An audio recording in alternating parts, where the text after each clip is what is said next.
Hello to all my friends and family, and welcome to Jim's 5am Club.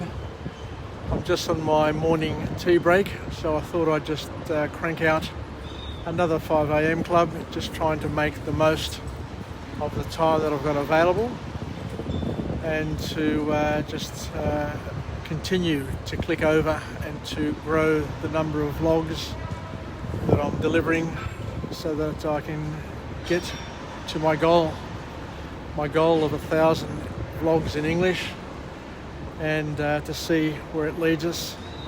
Today I'm going to redo another vlog that I've done previously and just extend on it. It's a great book, and the book is entitled The Obstacle is the Way by Ryan Holiday. I did this book a couple of weeks ago, but I only got through a couple of the points. So what I want to do is I want to keep on moving, keep on working, and get some more learnings under the belt, because Ryan Holiday is an awesome author, and the points that he makes in his books are very, very powerful, profound, and actionable. So let's continue here, and what Ryan talks about in The Obstacle is the Way is basically just to extend your comfort zone and to do the things which are uncomfortable, because any obstacles that you have in your life basically are the opportunities that you should be embracing, because they're going to help you grow, develop, and become a better version and a bigger version and a stronger version of who you currently are. So the whole goal is to transform your weaknesses into strengths, according to the author, and to learn how to overcome obstacles.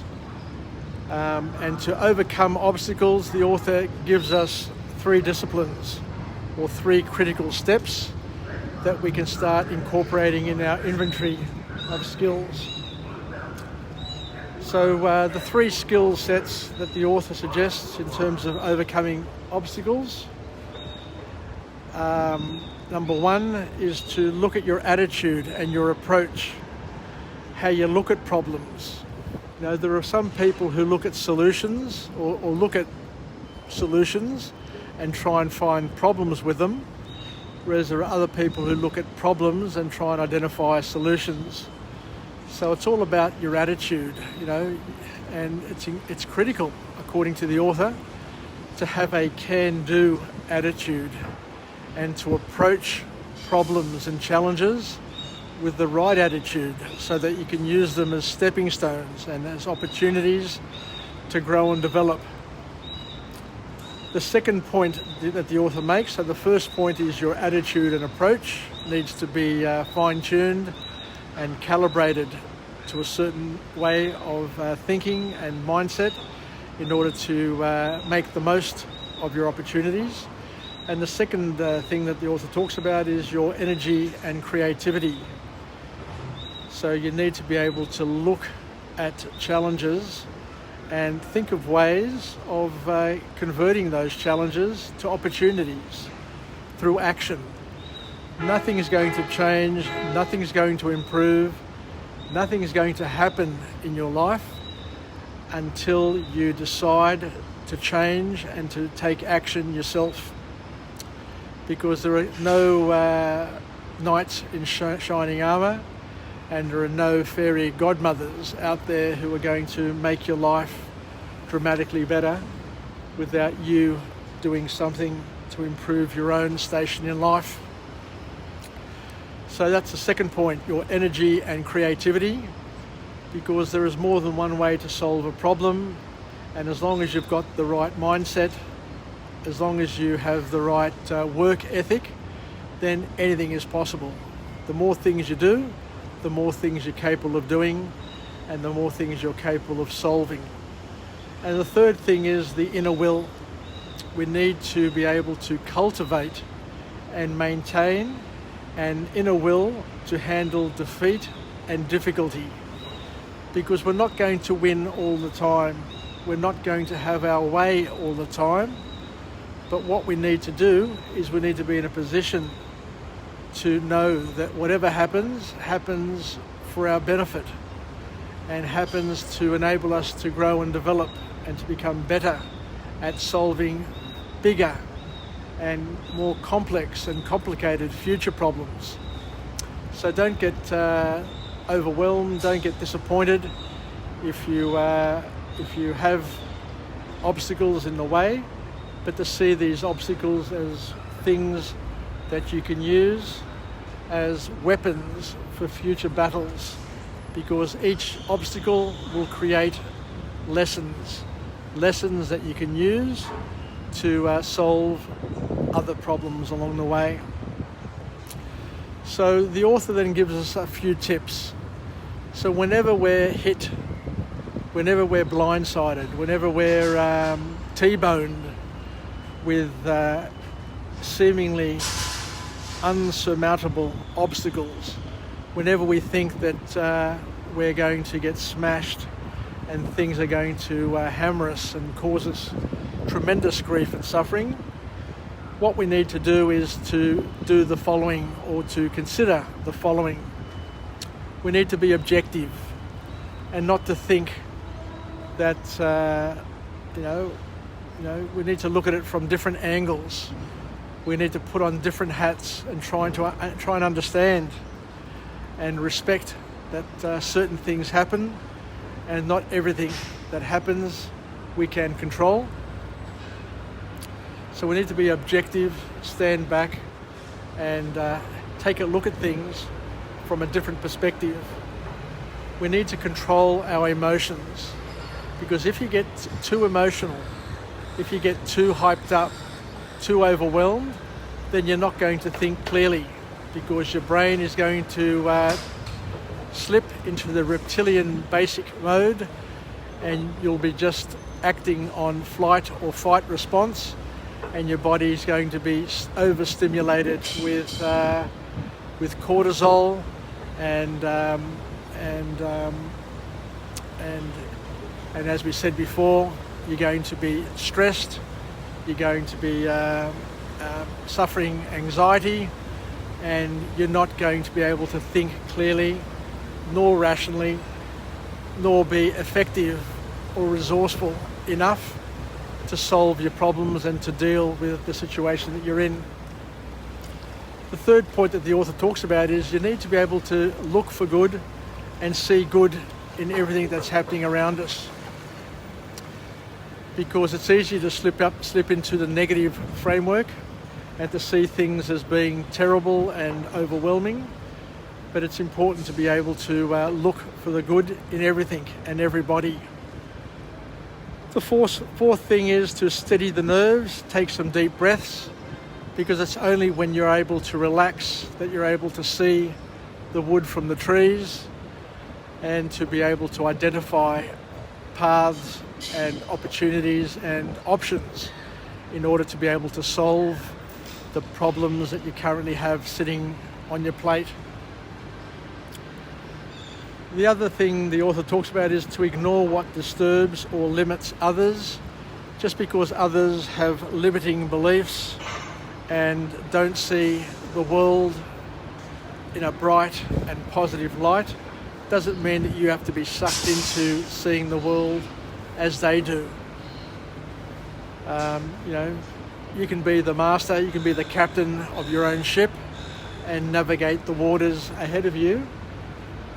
Based on what presents itself and what happens, you can work at options and work at ways of solving those challenges.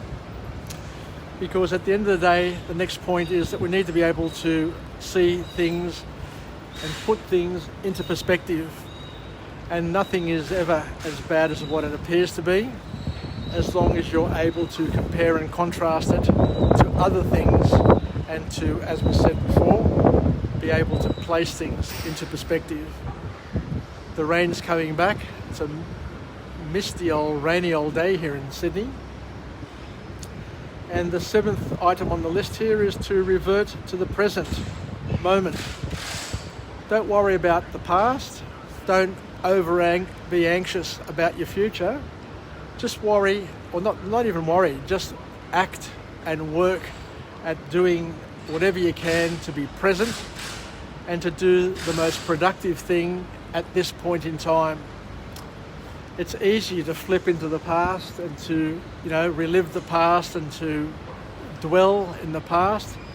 And it's also easy to flip into the future and to worry about what may happen tomorrow. But we all know that tomorrow may never come, and the way we see things may never eventuate based on how you see your future. So just do what you can do right here and now. Control what you can control here and now, and just take bold action to solve your current problems, the ones which have the highest priority, the things that are both urgent and important, and not to get distracted with other stuff. And the last point we've just covered as well is just focus on what you can control. So the author also goes on to talk about the importance of managing your storytelling. The way you describe things, the way you describe things to yourself and to other people, you need to manage that. And you need to agree. You don't need to agree all the time with your rational mind, because your rational mind is also telling you stories that may be porkies. You may be suffering irrational fears, even though it's coming from your rational mind. So the author talks about, when worried, ask the following question, the following empowering question. What am I choosing not to see right now? Because sometimes when we're stressed, sometimes when we're worried, sometimes when we're upset, we're focusing on the wrong things. So a way of snapping out of that state is to ask yourself an empowering, open-ended question, such as, what am I choosing not to see right now? The author talks about the importance of learning how to be dispassionate and not to get too sucked into the emotion of situations, because sometimes that emotion just leads to further downward spirals and negative emotions. And we need to be able to, as we said before, put things into perspective, and perspective has two different definitions. The two definitions of perspective is that you need to put things into context, and we need to frame things. So putting things into context is about a sense of looking at the larger picture and having a holistic view, and framing is how we choose to interpret what is happening to us and to others around us. Because our perception, as the author suggests here and tells us, precedes action. So the right action will only come and follow the right perspective.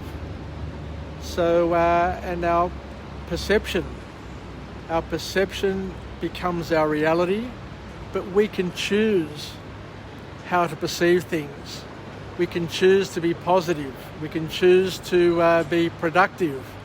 We can choose to be resourceful with our perceptions. And we also need to learn that we need to be able to persist and resist. Persist in action and resist in the distractions and discouragements which comes in our lives. So the bottom line from this author is that we need to manage our perceptions, because by managing the perceptions, we're managing the way we see the world, and the way we see the world will deliver our reality. So the final point in this book is that we need to be storytellers, but choose to be a storyteller who tells empowering stories, who tells stories that will lead to action and positive outcomes, as opposed to be a a miserable, an actor in Les Miserables. You know, don't sit around being Mr. FUD, fear, uncertainty and doubt. Don't spread misery with disempowering stories. Don't create fear, uncertainty and doubt, not only in yourself, but also in the people around you. It is most unwelcomed. But it's the breadline for media. It's the breadline for fearmongers, and we've got lots of fearmongers around us. People who are telling us that the property market is going to drop by 40%. People who are telling us that the share market is going to crash. Look, the bottom line is, and I always say this, there has never been a time where there hasn't been people who have been negative. There has never been a time in the history of the property market that people have been always saying that the property market is going to crash or the share market is going to crash.